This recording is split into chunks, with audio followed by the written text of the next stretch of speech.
So what is the good news? The good news and the true good news is this. All have sinned and fallen short of the glory of God. There is none righteous, no, not one. Sin's payment is death, but God's gracious gift is eternal life in Messiah Yeshua our Lord. We all, like sheep, have gone astray. We have turned each one to our own way, and the Lord laid on him the iniquity of us all.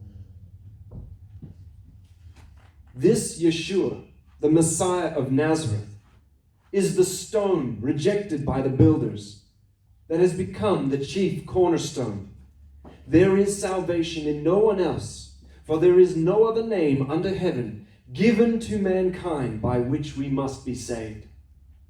Therefore, at the name of Yeshua, every knee should bow and every tongue profess that Yeshua, the Messiah, is Lord, to the glory of God the Father.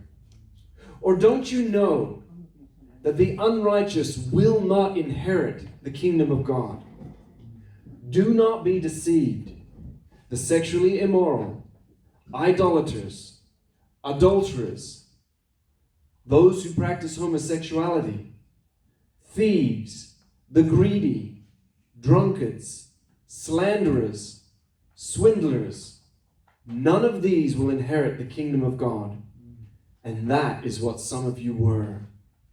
But you can be washed. You can be made holy. You can be set right in the name of the Lord Yeshua, the Messiah, and by the Ruach of our God. Therefore, repent, and let each one of you be immersed in the name of Messiah Yeshua for the removal of your sins. And you will receive the gift of the Ruach HaKodesh, the Holy Spirit. For this promise is for you and your children, and for all who are far away, as many as Adonai calls to himself. That is the good news.